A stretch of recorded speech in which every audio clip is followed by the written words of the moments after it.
मलार महला पंजवा।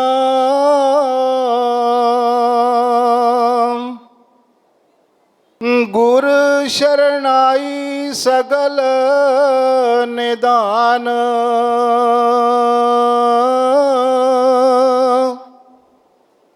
साची दरगे पाइये मान।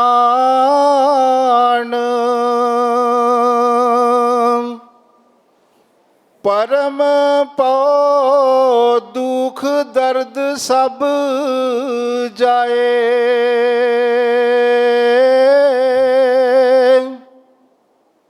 साध संग सद हर गुण गाए।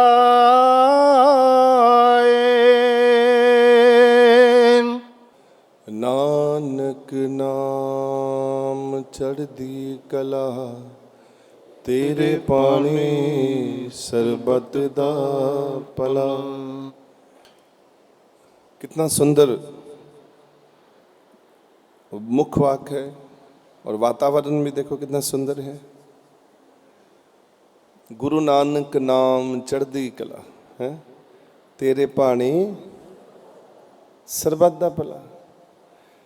सबका भला करो प्रभु बस, और सबके भले में मेरा भला भी है, आपका भला भी है। अगर सब ठीक हो जाएं तो फिर मैं भी ठीक हो गया और सारी दुनिया ठीक हो गई बस। अगर सब पर कृपा हो गई तो उसमें मैं भी तो हूं बीच में और आप भी तो हैं सारे।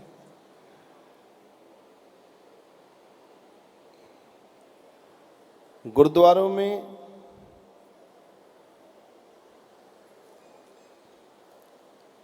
अरदास प्रथम भगवती सिमर के गुरु नानक लई त्याए। जब अरदास शुरू होती है और चलते चलते चलते चलते चलते चलते चलते चलते आखिर में पहुंचती है, अंतिम अरदास में सब कुछ कह दिया जाता है, सब मांग लिया जाता है अरदास में। बड़ी कृपा होती है अरदास में। तो पता क्या होता है, आखिर में खड़ा होता है व्यक्ति ऐसे हाथ जोड़कर, अरदास कर रहा होता है और ऐसे खड़ा होता है हाथ जोड़कर।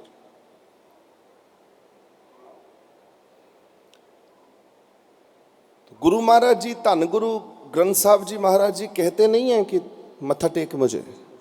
जब तक किसी जीव आत्मा के मुख से, वहां जितनी भी संगत खड़ी है, अगर वो ये कह देगी वहां पर खड़ी होकर, गुरु नानक नाम चढ़दी कला तेरे पानी सरबत दा भला। से प्यारे मेली जिन्ना मिलिया आप जी का नाम चित आवे। वो लोग मिलाना मुझे, ये कहा जाता, अंत में ये कहा जाता है, से प्यारे मेली, वो मुझे, वो प्यारे प्यारे लोग मुझे मिलावा देना परमात्मा, जो प्यारे प्यारे जीव तेरे से मिले हों, जिनके अंदर तू बसा हो, जिनकी वाणी में तू रहता है, जिनके विचारों में तू रहता है परमात्मा, मुझे वैसे लोग मिला देना। अब इतनी तादाद में ऐसे लोग मिल जाएं हमें जिनमें परमात्मा बसा हो, तो फिर उसके बाद महाराज जी से हम बेनती करते हैं, जब धन गुरु ग्रंथ साहब जी सच्चे पातशाह जी के सामने खड़े होके, हादरा हजूर के सामने खड़े होके कहते हैं, सच्चे पातशाह हमें वो प्यारे मिलाना जिनके मिलिया आप जी का नाम चित आवे, मुझे याद आना शुरू हो जाए नाम जपना, आप कृपा हो जाए।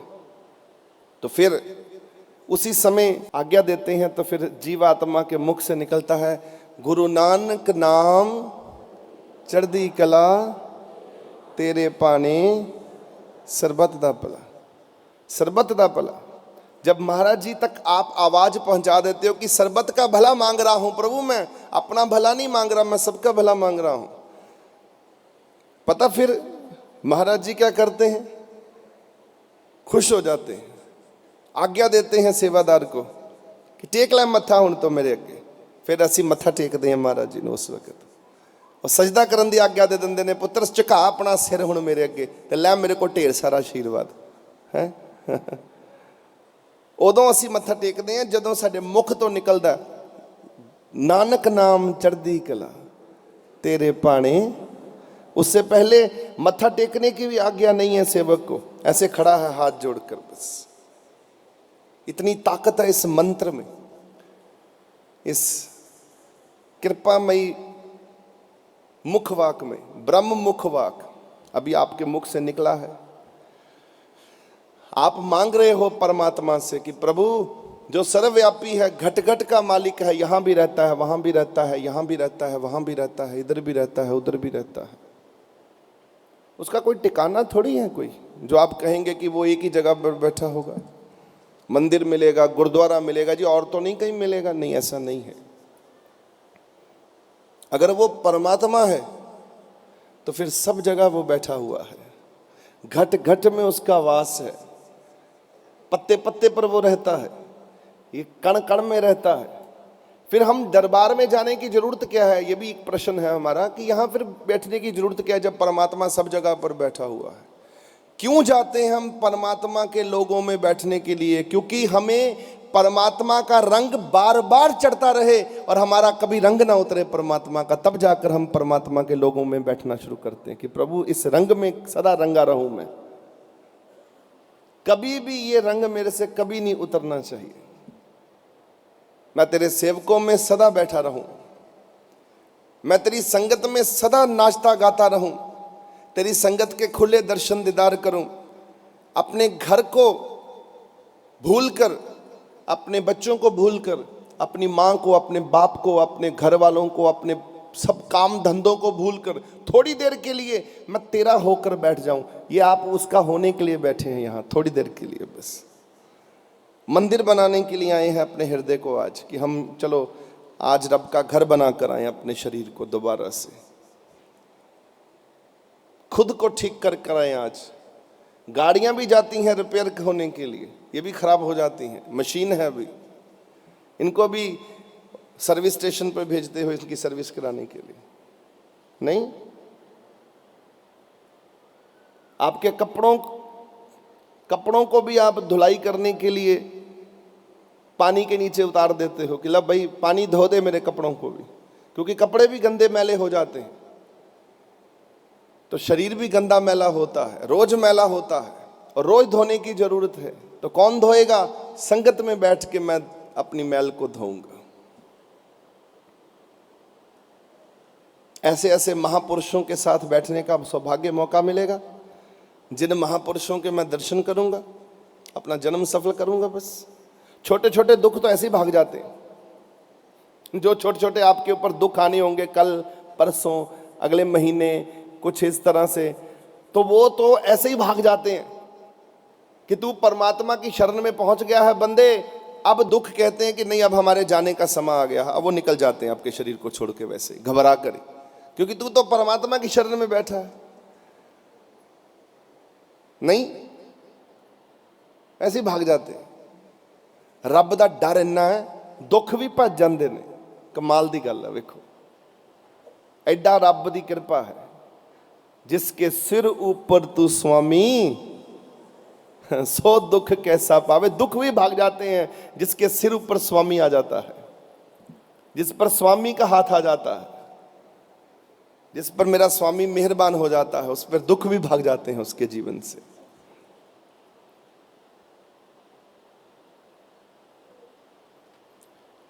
हमें याद रखने के लिए परमात्मा को, कि हम ईश्वर को याद रख सकें, स्थायी रूप से याद रख सकें, तो हमें तो लोगों में उनके बैठना ही पड़ेगा, सत्संग सुनने ही पड़ेंगे। आज अच्छा कर्म है हमारा, आप चल कर आए हो अपने घरों से, इसको हम कहते हैं सौभाग्य मौका मिला है। इस मौके को हम सौभाग्य मौका कहते हैं। पाग होवा गुरु संत मिलाया, बड़े पाग होते हैं, कोई गुरु मिल जाए, कोई संत मिल जाए, बड़े बड़े पाग हैं। पाग होवा गुरु संत मिलाया, प्रभ अविनाशी घर में पाया। फिर भगवान के मिलने की बारी आ जाती है, जब गुरु और संत कोई मिलता है, उसके बाद भगवान मिलना शुरू हो जाता है। प्रभ अविनाशी घर में पाया, सेव करा, फिर क्या होगा? फिर सेवा शुरू हो जाती है।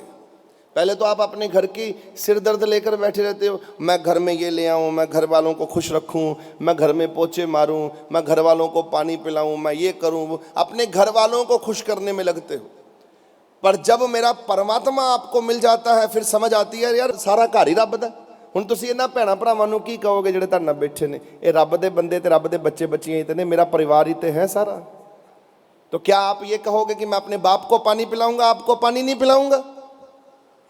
हम एक बाप की तो संतान है सारे, मैं भी उस बाप की हूं, आप भी उस बाप की संतान नहीं। ये विदकरे खत्म करता है मेरा मालिक यहां बैठकर। बिसर गई सब तात पराई, जब ते साध संगत मोहे पाई। जब मुझे संगत मिल गई तो मेरे जीवन से पराया सब मिट गया, मेरे को समझ आ गई कि कोई पराया नहीं है। आपको मैं एक विनती करना चाहता हूं, हो तो आप सब अच्छे हो, बड़े प्यारे प्यारे बड़े प्यारे प्यारे महाराज जी के अच्छे अच्छे लोग बैठे हो आप सब। ये जो संगत है ना आपके साथ बैठी हुई, चाहे नहीं जानते आप इन्हें, आप नहीं जानते इन्हें, मैं नहीं जानता, आप नहीं जानते, आपको भी मैं कहाँ जानता था, आप मुझे कहाँ जानते थे।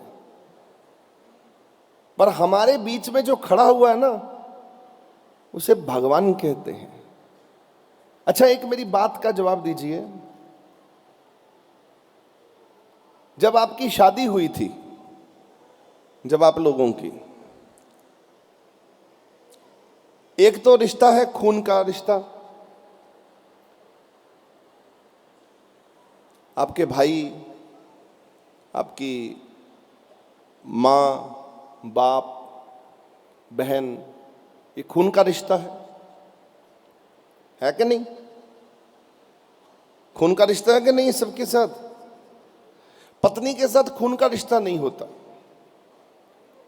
पति के साथ खून का रिश्ता नहीं है। हैगा कोई खून का रिश्ता? वो कौन सा रिश्ता है? धर्म का रिश्ता। अब धर्म का रिश्ता कैसे बनाया? धर्म कहां से आ गया जी? ये जी मेरी पत्नी है, घरवाली है ना? ये कैसे बन गई घरवाली मेरी? हम भगवान के घर में गए, यहां हमने अपना एक अग्नि कुंड बनाया, वेदी के फेरे लिए, 7 फेरे लगाए, भगवान के मंत्र पढ़े, भगवान को याद किया, रिश्ता पक्का कर लिया कि नहीं जी आज के बाद हम एक धागे में बंध गए।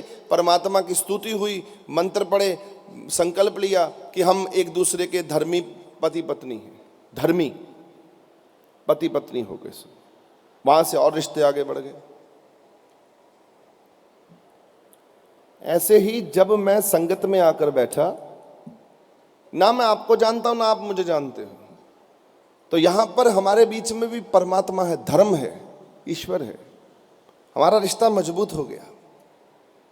जैसे पत्नी और पति का रिश्ता मजबूत होता है परमात्मा को बीच में खड़ा करके कि धर्मी रिश्ता है जी पत्नी के साथ, ऐसे ही मेरा और आपका रिश्ता भी धर्मी रिश्ता है। ऐसे ही आप लोगों का रिश्ता भी धर्मी रिश्ता है। संगत, साध संगत, हम संगत में जुड़कर बैठे हुए हैं एक दूसरे के साथ। यही सबसे बड़ी खुशी की बात है कि हम सब लोग नहीं जानते पर हम उसे तो जानते हैं। आपसे अब मैं प्रश्न करने जा रहा हूं जो अब मैंने कहना था। आप मुझे सारे लोग बताइए, क्या आप परमात्मा को जानते हो? आप जानते हो? सब जानते हो? दिल से कह रहे हो कि जानते हो? पक्का? बस बात खत्म होगी। मैं भी परमात्मा को जानता हूं, आप भी परमात्मा को जानते हो, तो हम दोनों परमात्मा को ढूंढने के लिए एक जगह आकर बैठ गए हैं। बस बात खत्म। यही हमारा साथ संगत का रिश्ता है कि मैं भी जानता हूं उसको और आप भी जानते हो। हमारे बीच में परमात्मा खड़ा हुआ है, बस उसी ने रिश्ता हमारा बांध दिया है कि बेटा एक एक करके एक इकट्ठे होकर मेरे को याद करो, बैठ जाओ इकट्ठे होकर,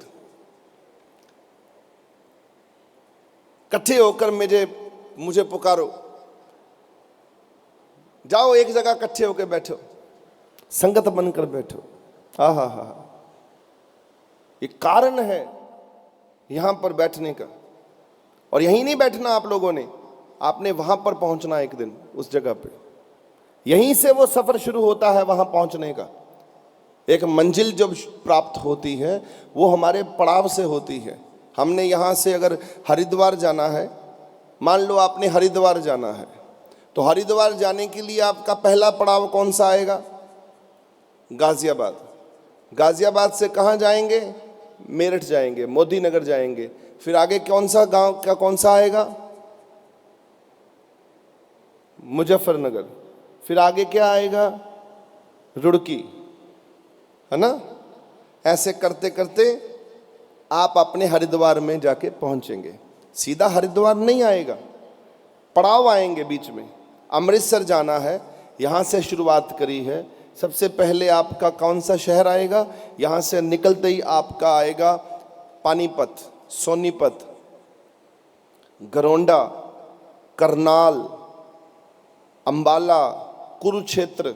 ये सब पार करते हुए, इन सब को पार करते हुए फिर लुधियाना, खन्ना, जलंधर, फिर आप अमृतसर पहुंचेंगे।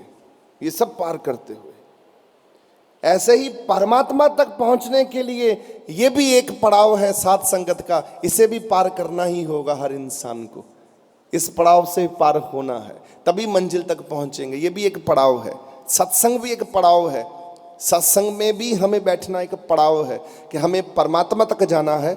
मंजिल परमात्मा है हमारी, पड़ाव सत्संग है, कीर्तन है, नाम जपना एक पड़ाव है। ये साध संगत में आकर बैठना ये भी एक पड़ाव है।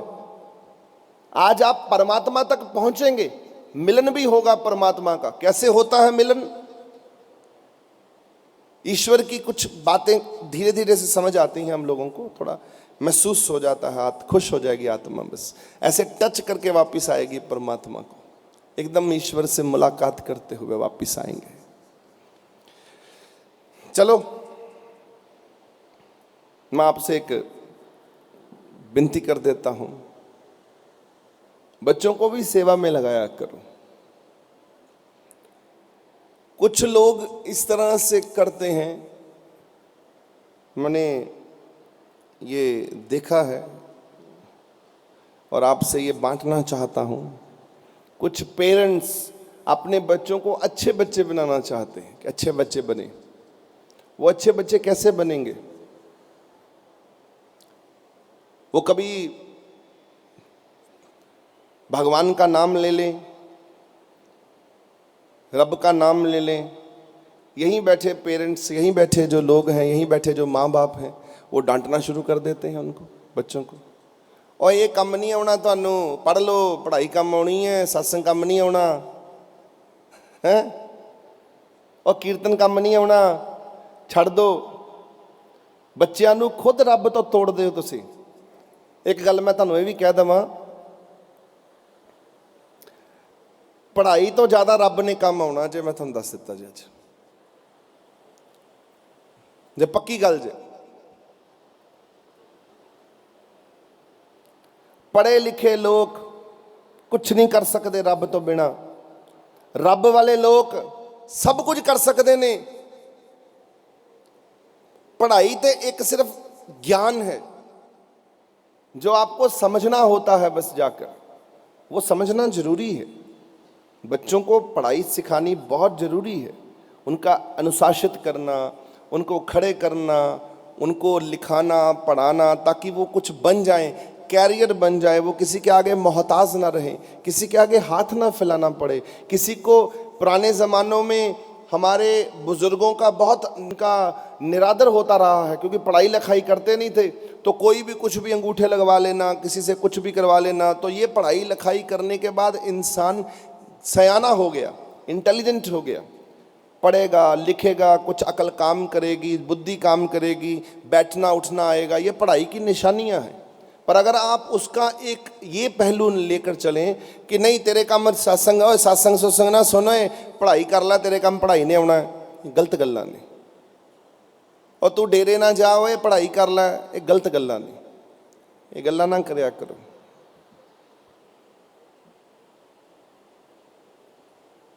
बच्चियां नू कहा करो कि जा सेवा कर। जिस दिन आपका बच्चा अच्छी सेवा करने लगेगा, वो आपके घर में भी पानी का गिलास उठा के अपने आप किचन में रखना शुरू कर देगा, कागज पे लिखवा लो मेरे से।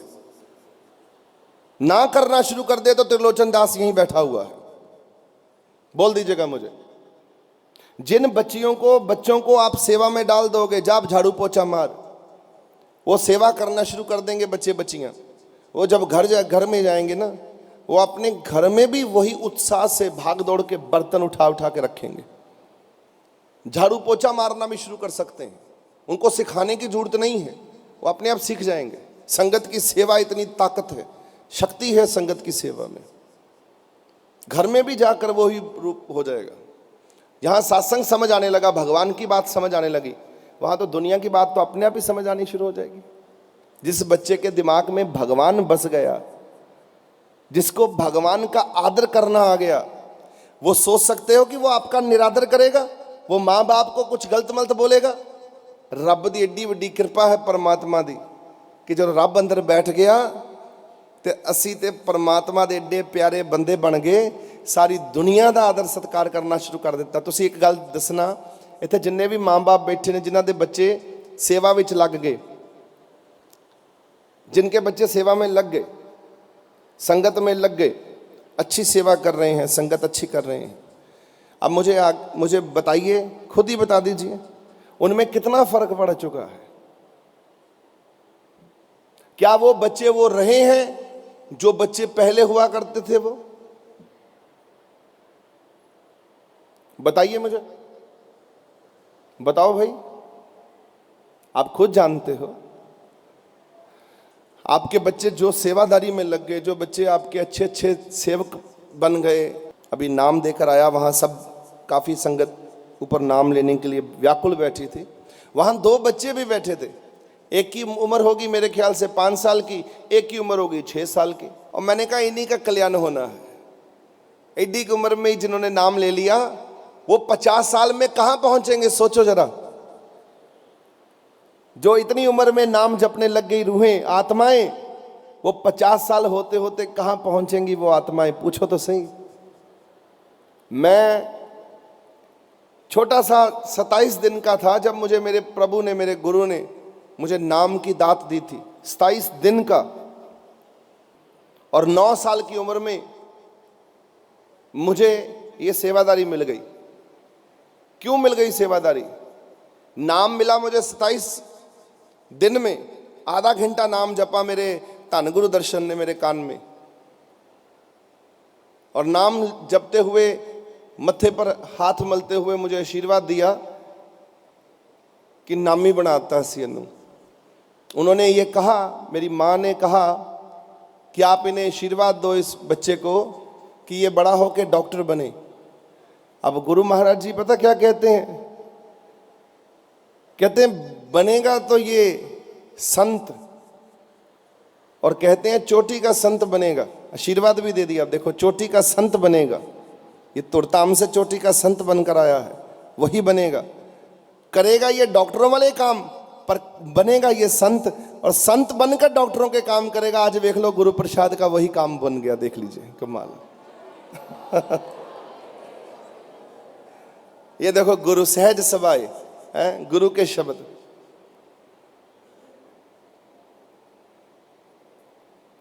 संत कहें सहज सभाए, साधु कहे सहज सभाए, हैं? संत कहें सहज सभाए, साधु का कहा बिरथा ना जाए।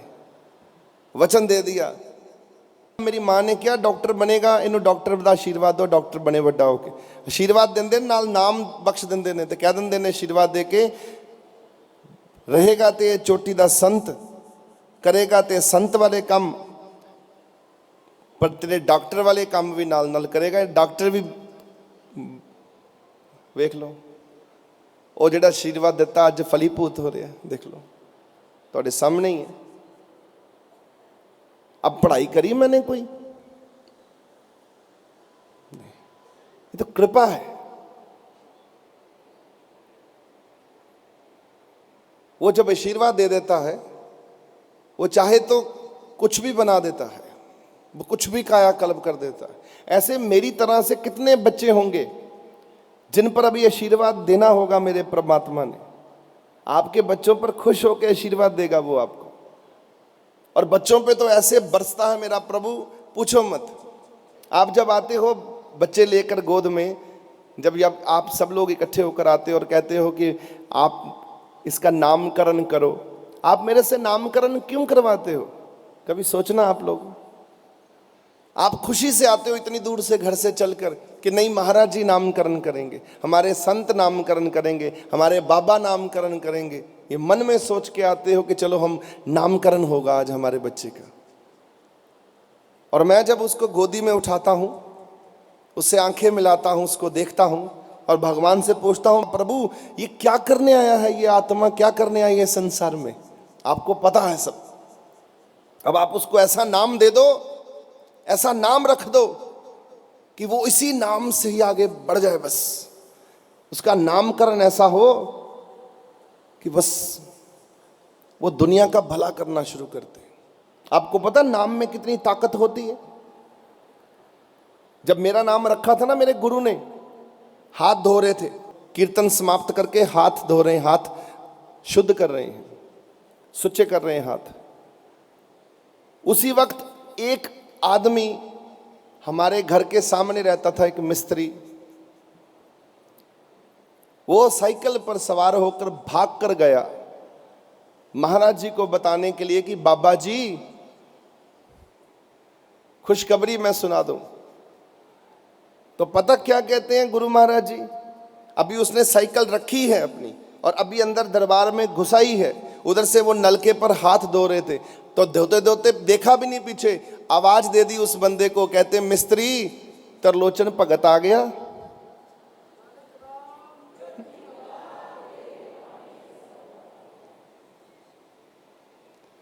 नाम भी रख दिया, तरलोचन भगत आ गया। पता नहीं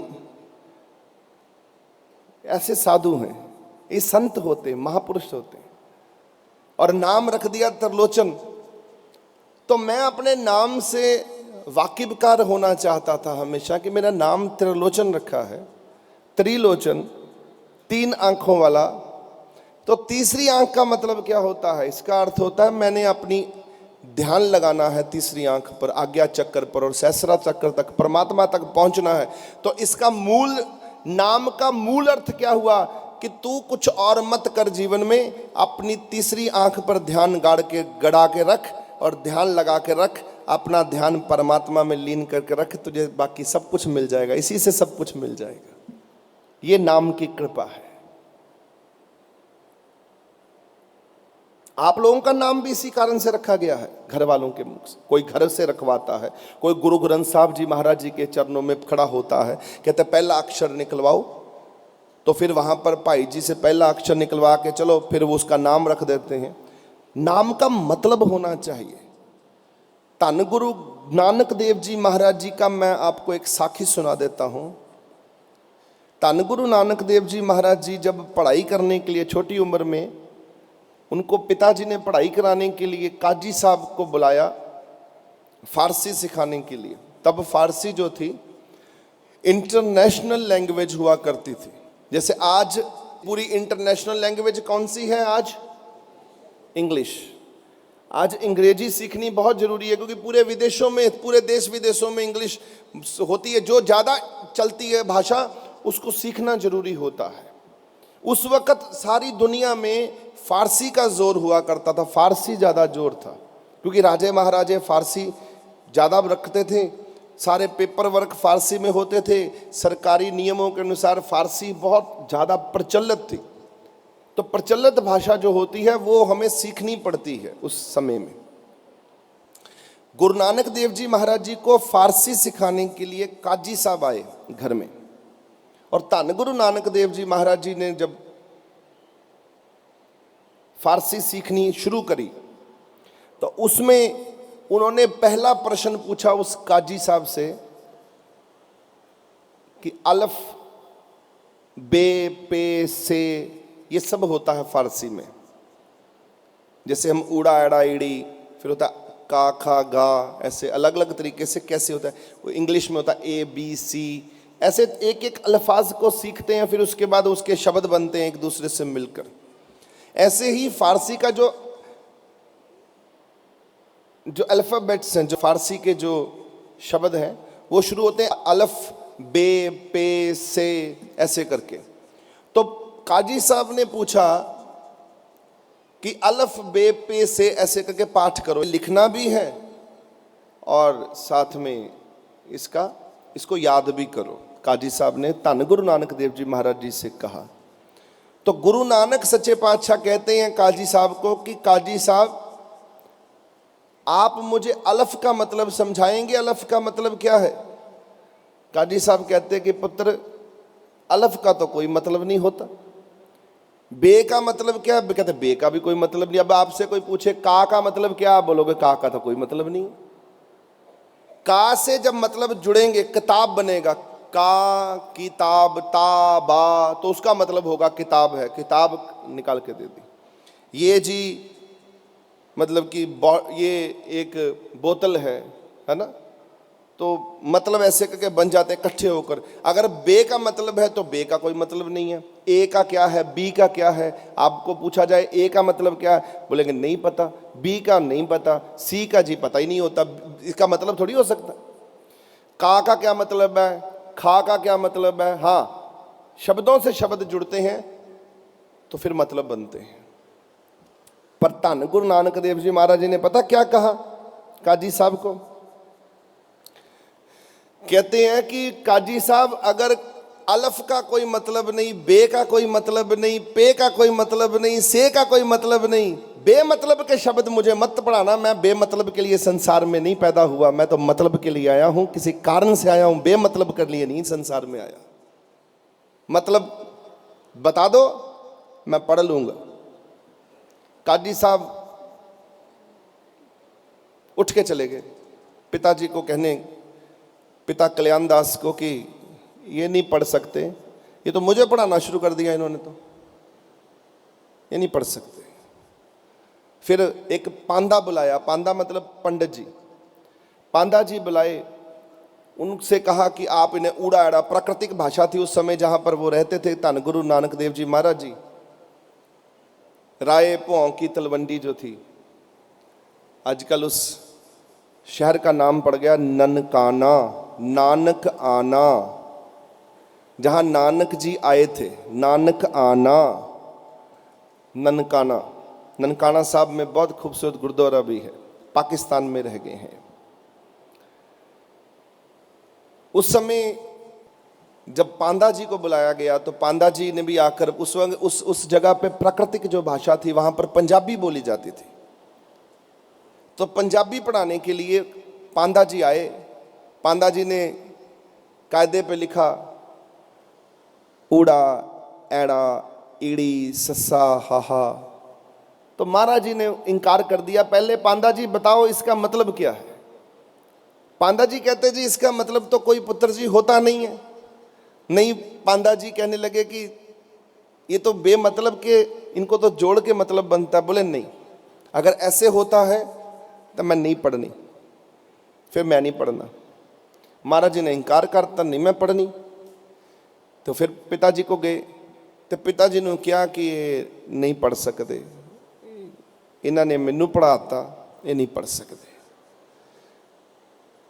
बेमतलब, ਇਹਦਾ मैं ਤੁਹਾਨੂੰ पता क्यों साखी सुना रहा? ये साखी इस कारण मैं सुना कि बेमतलब नाम नहीं रखने चाहिए अपने बच्चों के। बेमतलब नाम का मीनिंग हुंदा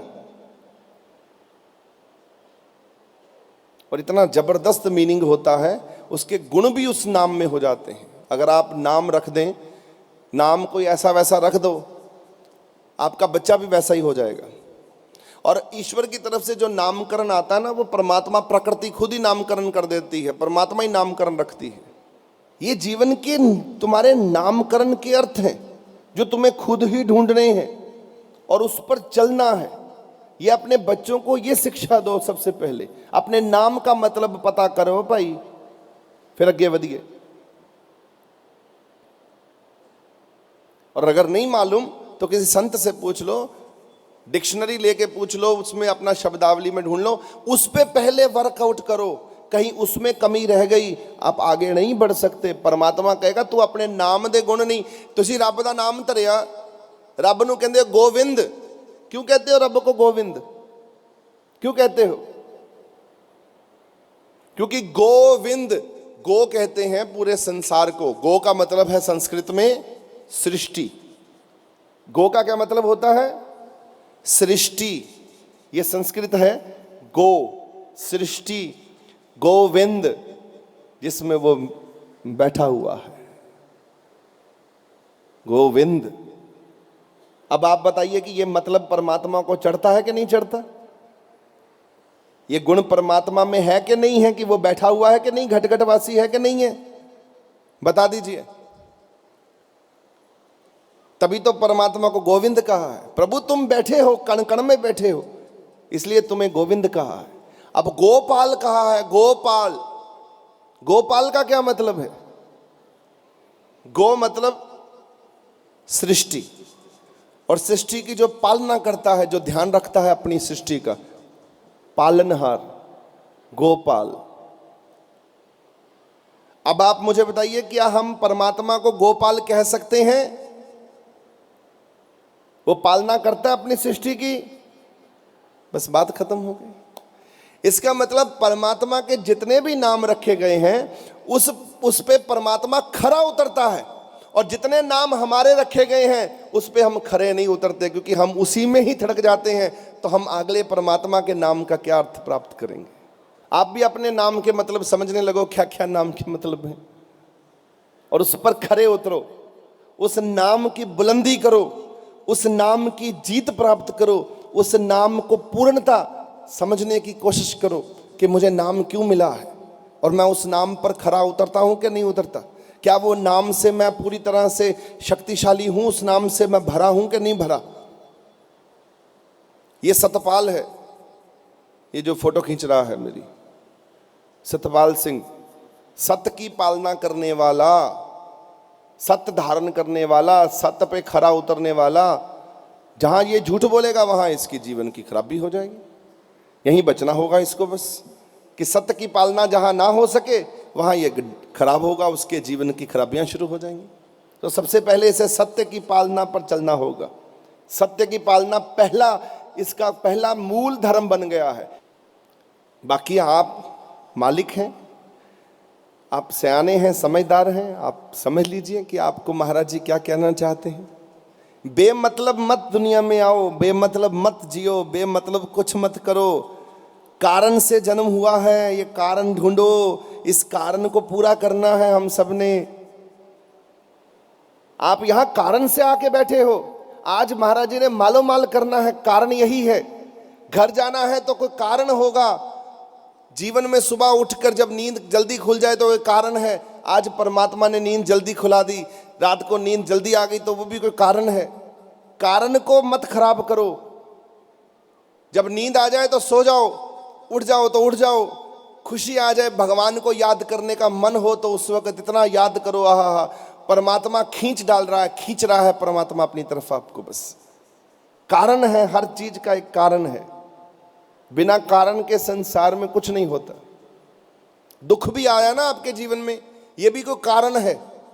और दुख का कारण क्या है? हमें लेसन मिलता है, हमें सीखने का मौका मिला है कि हमारे में कहीं गलती है, दुख आया है, हमें फिर से रिवीजन करनी चाहिए, फिर से बेसिक्स पर काम करना चाहिए। कहाँ मैं खराब हो गया, उस बात को फिर से याद करना चाहिए, और जहाँ जहाँ खराबी हुई है उसको ठीक कर लीजिए। आपका जीवन वैसे ठीक हो जाएगा। ये मेरी बात को याद रखिएगा। बाकी वहमों भरमों में पढ़ने की आवश्यकता नहीं है आप लोगों को। जहां गुरु मिल गया, संत मिल गया, परमात्मा मिल गया, वहां वहमों भरमों से बाहर निकल गए। वहम भरम करने ही नहीं है। वहम भरम की दीवारें तोड़ दीजिए। मुझे ये नाखून नहीं काटने, मुझे इस वक्त सिर नहीं धोना, मुझे केला नहीं खाना वीरवार वाले दिन, मुझे वो बिल्ली निकल गई मेरे आगे से तो पता नहीं क्या हो जाएगा है? ये वहमों की दुनिया है। इन बातों से बाहर निकलना है। ये आप लोगों के लिए नहीं है। आप उस पढ़ाई से आगे जा चुके हो। कोई वहम नहीं पालने, मुझे ये नहीं करना, मुझे वो नहीं करना, ऐसा कुछ नहीं है। आप आज़ाद हो। आपको परमात्मा का नाम लेके परमात्मा का ध्यान करना है और परमात्मा के छत्र छाया के नीचे चरण शरण में रहना है। और कुछ भी करोगे परमात्मा अपने आप आपको कृपा कर देगा, आपके साथ खड़ा होगा। तो आपको किस बात की कमी आएगी, मुझे बताओ? कोई कमी आनी है? और मजबूत बनकर चलो। जो ये छोटे मोटे वहम और भ्रम हैं, ये तो काट दो, अपने जीवन से बाहर निकाल दो। गुरु पीर वालों को नहीं ये चाहिए, शोभा नहीं देता ये वहमों की दुनिया में बैठना। ये उन लोगों के लिए है जिनके पास कोई गुरु नहीं है, कोई भगवान नहीं है। वो छोटे छोटे से वही चीजों में फंसे पड़े हैं बस। हम इन चीजों पे पालना नहीं करते, मैं तो नहीं करता। और देख लो, मैं आपके सामने, मुझे कोई कष्ट भी नहीं होता। मैं तो परमात्मा को सबसे आगे रखता हूं। प्रभु तुम आगे हो, मैं तुम्हारे पीछे हूं। तुम मेरे मालिक हो, मैं तुम्हारा नौकर हूं। तुम मेरे अंग संग सहाई हो, मैं आगे बढ़ रहा हूं। तुम मेरे सिर पर हाथ रख के बैठे हो, मुझे कोई दुख नहीं है। हे स्वामी, तुम मेरे मालिक हो, मैं तुम्हारा सेवक हूं। तुम मुझे पाल रहे हो, मैं पल रहा हूं प्रभु तुम्हारी छत्र छाया में। तुम मेरे रहनुमा हो और मैं तुम्हारी फौज हूं, मैं तुम्हारे पीछे पीछे। प्रभु कृपा है तुम्हारी। ऐसे मालिक को कहा करो, प्रभु तुम आगे हो, मैं तो पीछे लगने वाला इंसान हूं, परमात्मा के पीछे भागने वाला इंसान हूं बस। अच्छा, एक आदमी मर के भगवान के घर गया। वो बहुत जप तप करता था, पाठ पूजा बहुत करता था। उसे यकीन था कि मुझे परमात्मा मिलेगा ही मिलेगा।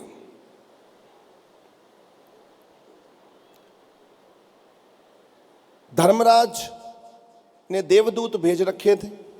अब देवदूत उसे लेने आए हैं।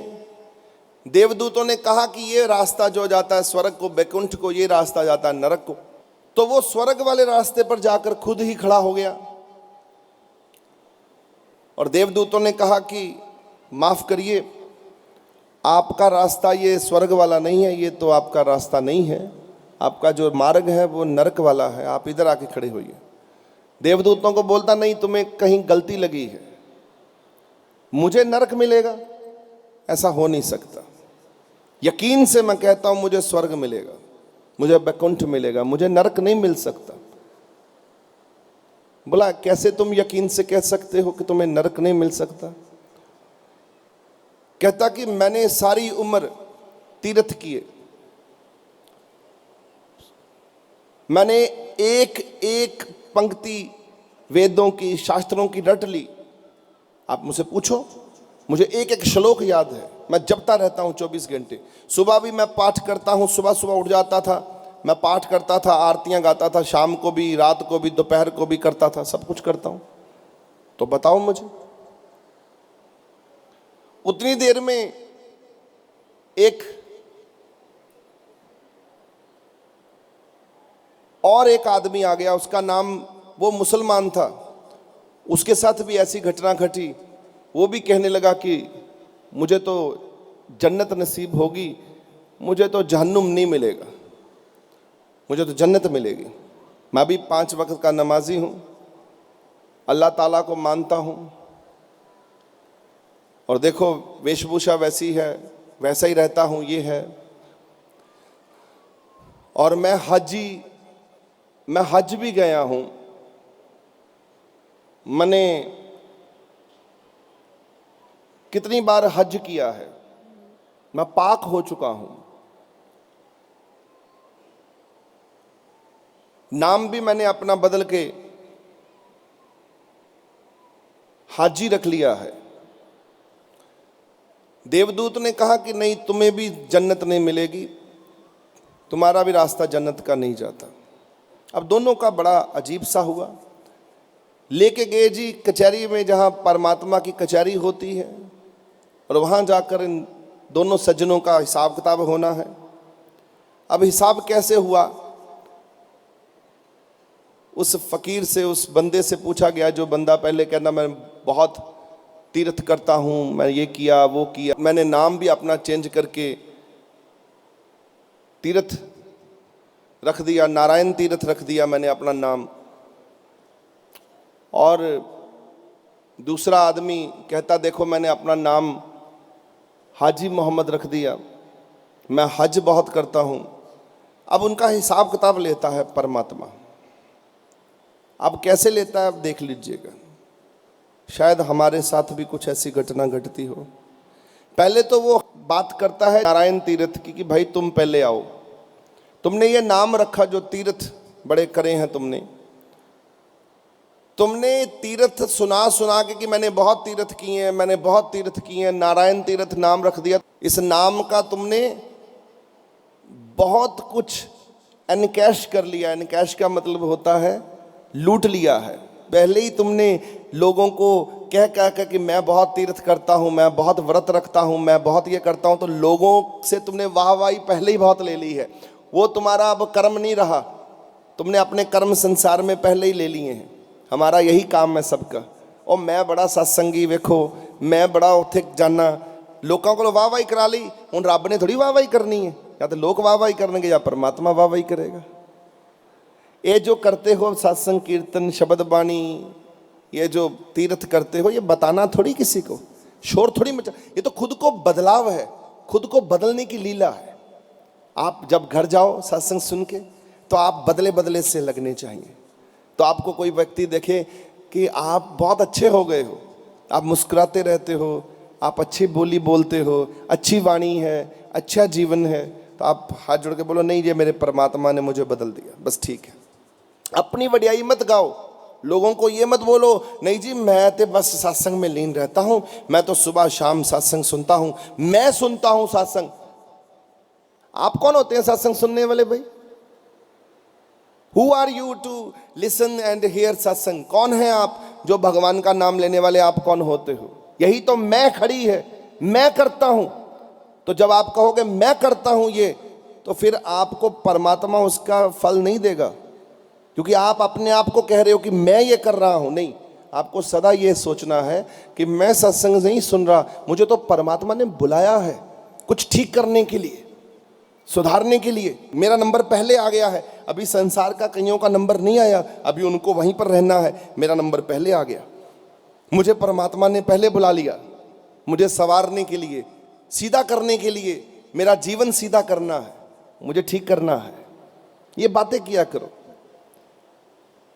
वो हाजी साहब को भी पकड़ लिया, हाजी साहब को बोला हाजी साहब आपने भी नीचे बहुत शोर मचाया है कि हज में जाता हूं, मैंने इतनी बार हज किया है, तो आपने तो नीचे पहले ही जब लोगों को बता बता के कि हज किया, तो हज का तो नीचे ही आपने फल ले लिया, ऊपर अब फल नहीं दूंगा मैं आपको। वो खत्म हो गया नीचे ही, जो शोर मचा दिया आपने, मैं बहुत हज किया, ये तो लोगों को शोर मचा दिया। फिर उस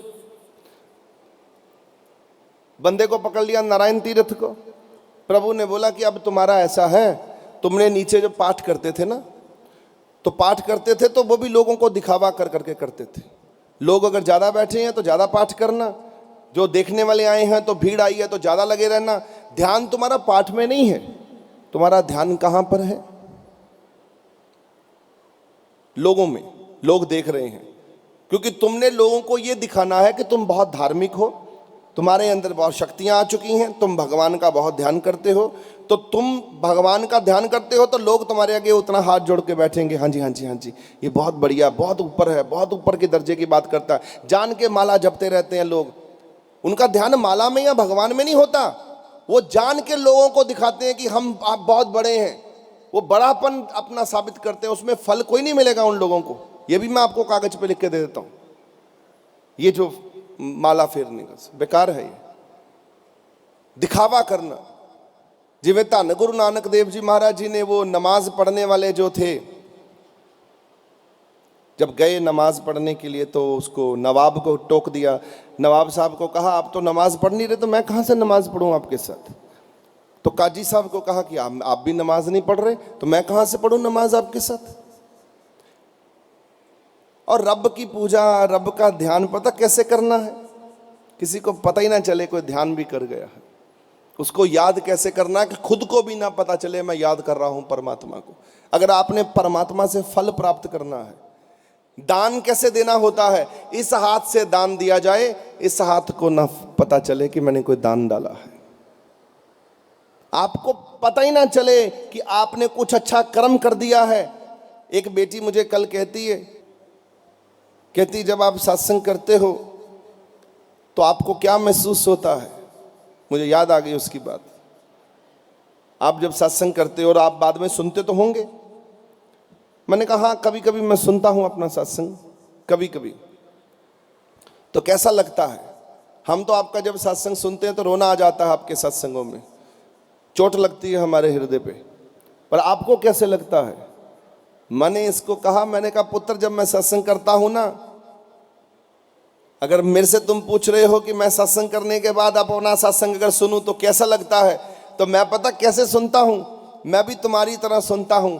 क्योंकि मैं यहाँ पर सत्संग नहीं कर रहा, सत्संग करने वाला तो कोई और है, वो करके भी चला गया और मैं उसकी वाह वाही भी नहीं सुनता। कभी पूछ लो, मेरे लोग मेरे साथ बैठे हैं, कभी मैंने सत्संग की पलट के बात करी हो, जब नीचे उतर के मैंने बोला हो बताओ मैंने आज कैसे बोल दिया, कोई वाह वाही नहीं सुनता। सत्संग बीत गया तो मैं तो मत्था टेक के कहता हूँ प्रभु जी आप बोल के चले गए, आप हमारा कल्याण कर गए, आप हमारा सब कुछ जीवन का धन्य कर गए। मैं पढ़ के नहीं बैठता, आज भी मैं पढ़ के नहीं आया सत्संग क्या करना है। जो सत्संग होगा परमात्मा तू ही बोलेगा। यहाँ खड़े होके हाथ जोड़ के यही महाराज जी से कहा, सत्संग भी आपने करना है, कृपा भी आपने करनी है, मुझे देना भी आपने है, बताना भी आपने है, आपकी कृपा है।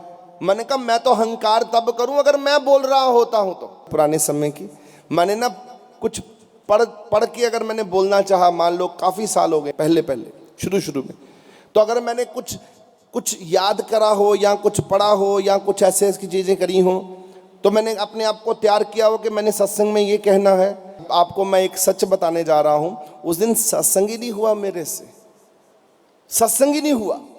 बैठ गया, सब कुछ भूल गया, खाली। इतनी संगत में बोलना तो रोज नया कुछ बोलना और संगत को जोड़ना परमात्मा के साथ। आप सोचते हो ये त्रिलोचन दास की कोई करामत है? ये मेरी कोई कला है? भलेखे में बैठे हो आप सब। मेरे को तो कोई आता जाता ही कुछ नहीं है, चेहरा देखो मेरा। अगर मैं इतनी संगत में बोल रहा हूं, देखो कितनी संगत बैठी है, डर के मारे पैर कांपने चाहिए, हृदय कांपना चाहिए। आप मेरा टेस्ट करा लो, कोई मेरा बीपी ऊपर नीचे नहीं है, क्योंकि मैं बोल नहीं रहा। मुझे कोई डर नहीं है, कोई खतरा नहीं है। चेहरा देखो खिला हुआ, एकदम से खुश हूं मैं, क्योंकि मैं बोल नहीं रहा। मैंने कुछ पढ़ा नहीं है, मैंने कोई याद नहीं किया, एकदम खाली हूं। यही परमात्मा की वड्याई है। जब परमात्मा की आपने बात करनी है तो आपको परमात्मा पर ही छोड़ना पड़ता है। प्रभु तुम ही अपनी वड्याई करोगे, मैं कौन होता हूं तुम्हारी वड्याई करने वाला? मैं तुम्हारे गुण गाने वाला कौन होता हूं? मैं तुम्हारा सत्संग करने वाला कौन होता हूं? मैं तुम्हारा कीर्तन करने वाला कौन होता हूं? तुम करोगे कीर्तन भी, तुम करोगे सच्चे पातशाह, अपनी प्रशंसा भी तुम खुद करोगे। मैं कौन होता हूं तुम्हारी प्रशंसा करने वाला? मेरे को कहां आती है तुम्हारी प्रशंसा करनी? और आप भी जब इस तरह से बैठोगे इस सत्संग में कि मैं कौन होता हूं सत्संग सुनने वाला, प्रभु आपने ही मुझे सत्संग सुनने की शक्ति दी है। देखो उस दिन जो सत्संग सुना होगा कभी सुना ही नहीं होगा। प्रभु सुन रहा है बैठा हुआ, अपनी प्रशंसा खुद कर रहा है और खुद ही सुन रहा है। इस वक्त आप आम आदमी नहीं हो, आप इस समय परमात्मा के भगत हो, परमात्मा के सेवक हो, परमात्मा जैसे ही हो, आप ईश्वर जैसे ही हो। इस समय आपको खुद नहीं पता। आप मुझे सच बता दीजिए, ये जितनी भी यहाँ रूहें बैठी हैं, मेरा प्रश्न है, आप कुछ अलग महसूस कर रहे होंगे बैठे बैठे। आप वो महसूस नहीं कर रहे जो बाहर, आप कुछ दिन थोड़ी देर पहले बाहर थे। आप बाहर जाओगे शायद वही महसूस हो जाएगा दोबारा कि मैं वही वापस बन गया हूं। पर जहां यहां बैठे हो, यहां आपको कुछ अलग से महसूस हो रहा है, कुछ डिफरेंट, कुछ वखरा, कुछ अलग से। क्यों? क्योंकि आप नहीं रहे, आप भगवान के इस समय स्वरूप में भगवान ही बन चुके हो। भगवान का ही रूप चढ़ा हुआ है आप लोगों को, सबको। नहीं चढ़ा? बता दीजिए मुझे। जब आप खुश होते हो, हंस रहे हो, मैं जब भगवान की बातें सुना रहा हूं, आपका चेहरा खिल रहा है, हंस रहा है, कौन हंस रहा है? आप में जो भगवान है वो हंस रहा है। आप में जो भगवान है ना वो हंस रहा है। मैंने एक अभी बात कही थी, एक व्यक्ति था, वो सबको भगवान जी करके बात करता था, सब्जी बेचता था बेचारा, और जो भी उसके पास आता था उसको भगवान जी। किसी ने उससे पूछना सब्जी कितने की, उसने कहना 2 रुपए की भगवान जी। सब्जी ताजी है, उसने कहना ताजी है भगवान जी। भगवान जी कहना, भगवान जी ये लो, भगवान जी ऐसा। तो उससे कुछ थोड़े से जो लोग थे उसको जानने वाले उस इलाके में, वो भी पलट के उसको भगवान जी करने लग गए थे कि भगवान जी, वो भी भगवान जी और वो भी भगवान जी, पलट के लोग भी भगवान जी कहने लगे। तो उसका नाम भी भगवान जी पड़ गया। तो लोगों ने उसके पास आना, कहना भगवान जी सब्जी कितने की? उसने कहना भगवान जी सब्जी इतने की। उसने कहना भगवान जी ये दे दो, कहना हाँ जी भगवान जी ले लो जी। तो भगवान जी को भगवान जी मतलब कि उसको चलने लगा सिलसिला। अब लोग भी उसको भगवान जी कहने लगे। ऐसा इसलिए होता है, आपको मैं एक बात बता देता हूं। हमारे गुरु महाराज जी, महाराज दर्शनदास जी को एक इंग्लैंड में एक आदमी है, उनका नाम है, उनका असली नाम था महेंद्र सिंह, शायद में भी, मुझे पूरी तरह याद नहीं होगा। वो जब मैं इंग्लैंड गया तो वहां लोग एक आदमी को कहते हैं ये सच्चे पातशाह जी हैं जी। मैं बड़ा हैरान हुआ। मैंने कहा एक आदमी सच्चे पातशाह तो वो है, ये कैसे हो सकता है? सब लोग उसे सच्चे पातशाह कहें। अब मुझे जब पता चली बात तो मेरा बड़ा मन प्रसन्न हुआ। पहले मैं वो भी बात आपको सुना देता हूं। वो बड़ा भोला सा बंदा है, बस बड़ा मस्त बंदा है। तो महाराज जी को ना, वो आदमी जब भी महाराज जी के पास आना तो उसने महाराज जी को सच्चे पातशाह कहना, सच्चे पातशाह जी, सच्चे पातशाह जी, सच्चे पातशाह जी, गले लग जाओ, सच्चे पातशाह जी, बस ਤੁਹਾਨੂੰ देखना सच्चे पातशाह जी। वो सच्चे पातशाह महाराज जी ਨੂੰ कहने लगा। तो महाराज जी ने एक दिन खुश होकर ना महाराज जी कहने लगे तू मैनू सच्चे पातशाह ना क्या कर। वो कहते नहीं सच्चे पातशाह, तू सच्चे पातशाह है, मेरा तू सच्चे पातशाह। तो महाराज जी ने उन्होंने भी कहा था फिर तू भी मेरा सच्चे पातशाह, इस तो बाद तेनू भी मैं सच्चे पातशाह कहांगा। देखो,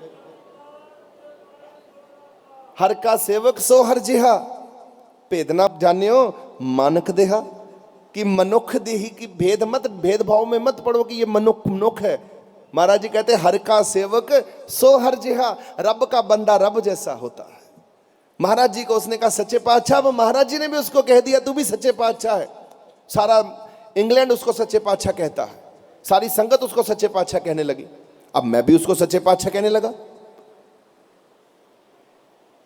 तो ऐसे ही वो व्यक्ति भी ऐसा ही था, नामकरण ऐसे ही हो जाता है। भगवान को जो हम कहते हैं, हम कहते हैं निरभाव। वाणी में एक शब्द आता है, धन गुरु ग्रंथ साहब जी महाराज जी के में शब्द आता है, निरभाव जपे सब भाव मिटे। तू निरभाव कर, तेरा भाव सब भाग जाएगा। परमात्मा तुझे ताकतवर बना देगा। बोलेगा पुत्र तू मुझे निर्भय कह रहा है, अब तुझे मैं निर्भय बना देता हूं, तेरा भी डर खत्म कर देता हूं सारी दुनिया से। वो आपको भी बेडर और बेखौफ दे देगा, शक्ति दे देगा, क्योंकि आपने परमात्मा को बेडर बेखौफ बना दिया। वापस शक्ति आपको दे देगा, कहेगा पुत्र तू भी ऐसा ही है। आप देख लीजिएगा, ये वाणी कहती है निरभाव जपे सब भाव मिटे। सब भाव मिटना शुरू हो जाता है उस समय। आप जो परमात्मा को चढ़ाते हो, परमात्मा से सवाया आपको वापस मिलना शुरू हो जाता है। वो भगवान जी करने लगा इंसान। सब्जी बेचता था और सबको कहता था भगवान जी इतने का, से भगवान जी इतने का। अब एक आदमी आया, उसने उससे पूछ ही लिया, कहता कि तेरा असली नाम क्या है? तुझे लोग भगवान जी कहते हैं, असली नाम तेरा भगवान है क्या? अब वो कहने लगा नहीं भगवान जी। उसने पलट के देखो क्या कहा, कहता नहीं भगवान जी, मेरा असली नाम भगवान नहीं है, पर मैं बहुत गरीब आदमी था और हूँ, अनपढ़ आदमी हूँ। मैंने ना एक दिन एक सत्संग सुना था किसी साधु का, किसी संत का। उस संत ने कहा था, बड़ा लंबा चौड़ा सत्संग हुआ, पर एक बात मेरे अंदर बैठ गई उसमें। उस संत ने ये समझाया था सत्संग में कि सब में भगवान रहते हैं, सब में भगवान रहते हैं। आप सबका आदर इस तरह किया करो जैसे भगवान है, सबका सम्मान ऐसे करो जैसे भगवान है, सबको हाथ जोड़कर नमस्कार किया करो जैसे आप घर गलियों में निकलते नहीं हो, नमस्ते आंटी, अब आजकल नमस्ते मुंह से रह गई है, हाथ जोड़ने का सिलसिला भी गया। नमस्ते अंकल, ये नमस्ते नहीं होती, हाथ जोड़कर। नमस्ते का मतलब होता है मैं नमस्कार करता हूं आपको। आप पांव छूते हो ना आजकल, आपके पांव छूने की कला भी चेंज हो गई है। पता कैसे छूते हैं लोग पांव? ध्यान से देखना, 2-4 लोगों की कहानी सुनाता हूं।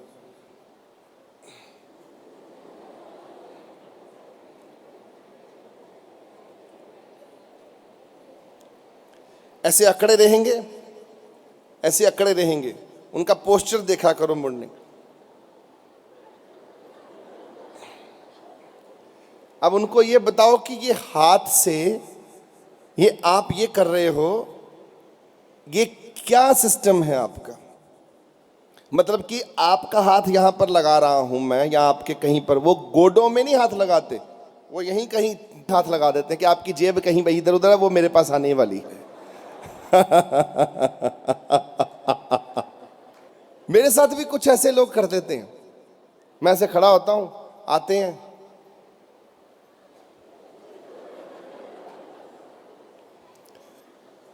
मैं ऐसे ऊपर से नीचे तक देखता हूं लोगों को। मैं कहता हूं यहाँ तो माँ बाप ने अकल नहीं सिखाई, तो यहाँ पुत्र तेरी बुद्धि खराब हो गई, तेन झुकन का ही नहीं पता है। और जे सिर झुकाना होवे तो आत्मा भी झुकनी चाहिए नाल ही थले। और जब मत्था टेकन लगा ही है, और ढंग ना मत्था टेक लै, वो कुछ लुट के ही लै जाएगा तू। धन गुरु ग्रंथ साहब जी महाराज जी का हुक्म है, सुन लीजिए। गुरु ग्रंथ साहब जी सच्चे पातशाह जी क्या कहते हैं महाराज जी?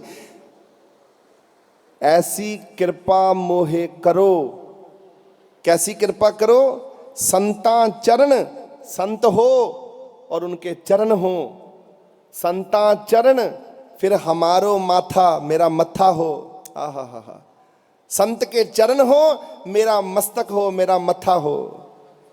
नैन दरस, नैनों में उनके दर्शन हो, ये मेरे नैन हो, उनके दर्शन हो।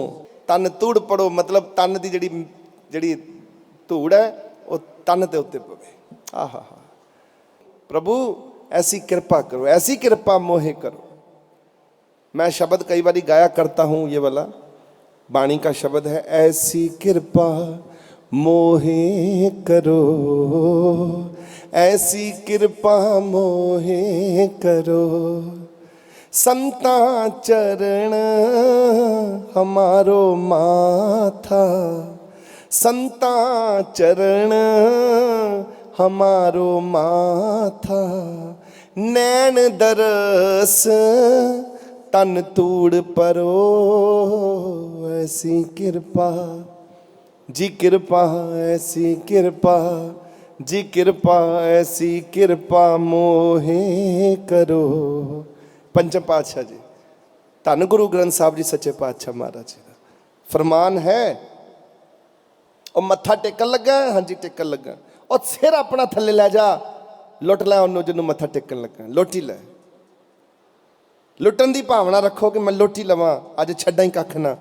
और जेब की भावना रखो मैं जेब विचों कुछ लुट रहा। वो कहते लुटना बस जेब तक ही है, बस गोडियां तक। असीं थोड़े दिन पहला, मैं कोशिश सोचता हूं ना, किन्ने क साल पहला, 4-5 साल पहला गोडियां तक झुकते ही लोग, फिर गोडियां तक कुछ नहीं मिलिया उन्होंने, फिर ऊपर चले गए थोड़े जे होर। ये भी न्याणे इदां ही करते होंगे सारे। अपने माँ बाप के अगे भी झुकना होएगा ना, तो बड़ा औखा झुकते हैं। झुकन लगिया कोई कसर ना छड्डिया करो। जिहड़ा झुक नहीं सकता उठ भी नहीं सकता, जो झुक नहीं सकता वो उठ भी नहीं सकता। जो जितना झुक गया होगा वो उतना उठ गया होगा, ये सुना है मैंने। और झुके हुए जिन्ने पेड़ होंगे ना, जिन्ने झुक जाते हैं, वो फल भी उन्होंने उन्ना ही लगा होंगे। मैं तुहानूं दस्सां, और डिग पवो, चरणों में ढह पवो, चरना च डिग पवो, बस किसी ने भी लुटना होवे तो। माँ बाप को क्यों मत्था टेकते हैं हम? क्योंकि माँ बाप में भगवान की मौजूदगी दिखाई दे। भगवान और माँ, माँ तुम भगवान समान हो, तुम भगवान हो, माँ तुम भगवान हो, पिता तुम भगवान हो, तो मत्था टेकते हैं। और मत्था पूरा टेक्या करो, सिर झुका के। तुहानू मैं एक गल दसां, संत बाबा दर्शनदास जी, तुहानू उन्हां दा गुण दसदा मैं, जिन्हां दे मगर असीं बैठे हैं, जिन्हां दे चरनां 'च बैठे हैं। ये पता की करते सन? अपनी माँ नू, माता चन्नन देई सी इन्हां दे माता दा नाम। हुणे पिछे कुछ समय पहला उन्होंने शरीर त्यागया अपना।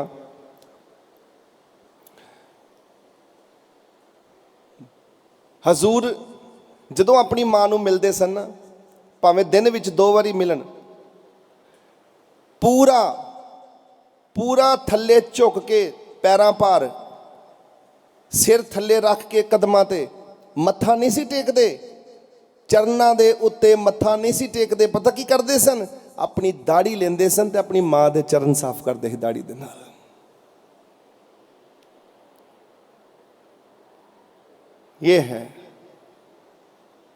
ये है संत बाबा दर्शनदास। अपनी माँ के चरण पकड़ने और चरण पकड़ के अपनी माँ के अपनी दाढ़ी से चरण साफ करने से। ये है माँ की इज्जत ते प्यो की इज्जत, जिस गुरु दे लड़ ही लगे हैं। की तुहाने करनी है अपनी माँ बाप की इज्जत? तो माँ ने कुछ कह दिता ना जे महाराज नू, तो कह 7 बचन, माँ जिद्दां तुहाडी मर्जी, जिद्दां तुसीं कह दिता 7 बचन, बस ठीक है, उदां ही होएगा। देखो आज सारी दुनिया जय जयकार कर रही है, उस हजूर दे गुण गांदी है सारी दुनिया। गुण सन उन्हां च, क्वालिटियां सन, एवें नहीं कोई झुकदा। और जदों कोई झुकदा ना किसे अगे, पता कारण क्या होता है? पानी निवान की तरफ जाता है, आपने सुना होगा, ढलान की तरफ। निवान का मतलब ढलान की तरफ। आप पानी फेंकें, जिस तरफ ढलान होगी पानी उधर भाग जाएगा। भागेगा कि नहीं भागेगा? है ना? ऐसे ही जब कोई व्यक्ति झुक जाता है, जैसे मैं आपके आगे झुक जाऊं, मैं आपके आगे झुक के आपके चरण पकड़ के मत्था टेक लूं आपको, तो आपके जितने भी गुण होंगे, आपके अंदर गुण तो बहुत हैं सबके अंदर, ऐसा तो नहीं है कि गुण नहीं है आपके अंदर, सबके अंदर गुण बहुत है। आप गुणों के मालिक हो। और जितने भी गुण होंगे आपके अंदर, उन गुणों के कारण, उन गुणों के सदके मैं आपके आगे जिस दिन झुक गया, तो आपका वो जो गुण है वो मेरी तरफ बहने लगेंगे। आपका आशीर्वाद जो उठेगा, आपके अंदर जो अच्छे अच्छे गुण हैं वो मेरे पास आना शुरू हो जाएंगे, ऐसे करके। ये होता है झुकना और ये होता है आशीर्वाद। किसी उस व्यक्ति के आगे मत झुकना जिस आदमी को गुस्सा बहुत आता है, उसके गुस्सा भी आपके पास चला जाएगा 2 मिनट में। कामी आदमी के आगे नहीं झुकना, जो अकड़ू हो, हंकारी हो, उसके आगे नहीं झुकना, जो लोभी हो उसके आगे नहीं झुकना, जो मोह से भरा पड़ा है उसके आगे नहीं झुकना। झुक गए ना उसके आगे किसी दिन, तो समझ लो सारे गुण भी उसके आपके अंदर घुस जाएंगे उसी दिन, उसके आशीर्वाद के साथ साथ ही। तो ऐसे पुरुष के आगे झुकना है जिसमें ऐसे गुण हैं जो हमारे जीवन को बदल के रख दें, बस हमारा जीवन ही चेंज कर दें। ठीक है? वो भगवान जी कहता था, भगवान जी, तो उसने सत्संग सुना था उस व्यक्ति ने, जो मैं कथा सुना रहा था। सबको भगवान कहता था, सारी दुनिया उसको भगवान कहने लगी। एक आदमी ने पूछा, क्यों कहते हैं दुनिया तुम्हें भगवान, तुम्हारा नाम क्या है? कहता मेरा नाम बाबू भाई पटेल है। बोले ठीक है, असली नाम? कहता मेरा ये है, मैं गरीब आदमी हूं। मैं कथा में गया, किसी सत्संग में गया, वहां संत ने कहा सब में भगवान बसते हैं, सब में भगवान रहते हैं, तुम भगवान की तलाश करो, तुम भगवान ढूंढो सब में। कहता उस दिन के बाद मैंने सबको भगवान कहना शुरू कर दिया। अपनी पत्नी से शुरू किया, अपने बच्चों से शुरू किया, बच्चों को भी आज मैं भगवान कहता हूँ, भगवान जी कहता हूँ, क्योंकि सब में भगवान है, सब में मेरा भगवान बसता है, मेरे भगवान जी रहते हैं। तो मैं सब में भगवान देखता हूँ और सबको भगवान जी कहता हूँ। आंखें भर कर कहता है कि उस दिन के बाद मेरी सारी जीवन शैली बदल गई। अब मैं नहीं रहा। मैं गरीब आदमी था, बेलदार था, कभी दिहाड़ी बनती थी, कभी नहीं बनती थी, कभी रात को भूखे सोना पड़ता। जब से मैंने सबको भगवान कहना शुरू किया, भगवान जी भगवान जी भगवान, भगवान ने मेरा इतना अच्छे तरीके से ध्यान रखना शुरू कर दिया कि आज मैं देख लो सब्जी बेचने वाला अच्छा व्यापारी बन गया हूँ। आज इतनी दुनिया मुझे रिस्पेक्ट करती है, इतनी दुनिया मुझे इज्जत करती है कि सबने मुझे भगवान जी का नाम दे दिया, भगवान जी। मैं उनको भगवान कहता हूँ, वो मुझको भगवान जी कहते हैं। मतलब सबको पता है कि भगवान सब में बसे हुए हैं। उन्होंने मेरा भगवान देख लिया, मैंने उनका भगवान देख लिया। नहीं, वो कहता मैं सबको भगवान कहता हूँ, मेरी इज्जत बढ़ रही है। कहाँ पैसा नहीं था, आज मेरे पास पैसा ही पैसा है, इज्जत ही इज्जत है, मालो माल हो गया हूँ भगवान जी कह कह के। आपको पता गुरुद्वारों में जब लंगर खाने जाते हैं आप लोग, यही प्रथा तीसरी पातशाही ने शुरू करी थी, गुरु अमरदास जी महाराज जी ने, और हुक्म सुनाया था महाराज जी ने कि आप सब लोग एक दूसरे को इतना आदर करो, इतना सत्कार करो कि एक दूसरे को वाहेगुरु वाहेगुरु करा करो। सब संगत जब गुरुद्वारे में बैठती है ना, तो वो कहती वाहेगुरु दाला, वाहेगुरु प्रसादा, नहीं, भगवान का नाम लेते हैं। सब में भगवान दिखना चाहिए। आप भगवान ही हैं। आप थोड़ी देर के लिए भगवान क्यों बनते हो? आप आज अभी भगवान 1 घंटे से भगवान बने बैठे हो, तो आप थोड़ा सा लंबा वक्त भगवान बन जाओ, सारी टाइम भगवान की तरह बैठो, बस करो कृपा। आप अच्छे तो हो सारे के सारे, और अच्छे हो जाओ बस। बच्चों को कहा करो जितनी सेवा कर सकते हो करो। जितने पॉलिश हो जाएंगे ना यहाँ बच्चे, घर जाके उतना ही आपका बच्चा बदल के रह जाएगा। सबका आदर करेगा, सबका सम्मान करेगा। उनको ये वर्दियां सफेद पोशाकें पहना के खड़ा कर दो, बोलो खड़े हो, करो सेवा। यही तुम्हारा भगवान है जिसकी सेवा तुमने करनी है। ये सब भगवान है, ये तुम्हारे, ये भगवान ही तो है यहाँ जितने बंदे बैठे हैं। बस यही भगवान की लीला है। आप सब लोगों को अपने आप को आगे ले जाओ। चलो आपसे एक और मैं बात करता हूं। मुझे यह बताओ कि साल में कितने घंटे होते हैं? 8,760 8,760 आवर्स, इतने घंटे होते हैं एक साल में। अच्छा, मैं आपसे प्रश्न करने लगा हूं, आप कितने घंटे परमात्मा को देते हो 8,760 घंटे में? बताओ मुझे। चलो आज घर में जाना, आज से शुरू कर दो। आज अपनी घड़ी में देख लेना, मैं सुबह का 12-1 बजे का यहाँ आया हूँ, या मैं 11 बजे का आया हूँ भगवान के घर में, और मैं इतने बजे भगवान के घर से अपने घर पहुंचा। चलो इतने घंटे भगवान के लेखे लग गए। शुरू करते हैं, आगे देखते हैं, अगले साल बात करेंगे। और यहीं विराम लगा देता हूं मैं। अगली कथा मैं जो होगी आज के दिन की, जो 8,760 घंटे की, मैं आगे अगले साल सुनाऊंगा आपको। इसी को आगे लेके चलूंगा, क्या करना। 8,760 घंटे में आपने कितने महाराज जी को दिए, कितने भगवान को दिए, ये मैं आपसे जानना चाहूंगा। कहाँ खराब कर लिए, कहाँ सही कर लिए। घंटों का तो आपके हाथ में ही है सारा हिसाब किताब। अरे छोड़ो, मर जाना सारिया ने, किहड़े चक्रां च फसे हो, किहड़ी रोटी दे मगर दौड़न डे हो, कख नहीं जे पिया दा, ओहदे लेखे लगा लो। ये घड़ियां नहीं जे मुके मिलनियां। रब दे मगर आप चलो तो दुनिया नूं चलाओ। मैं अपने आप नूं पहलां कहना कि छड्ड तरलोचन दास,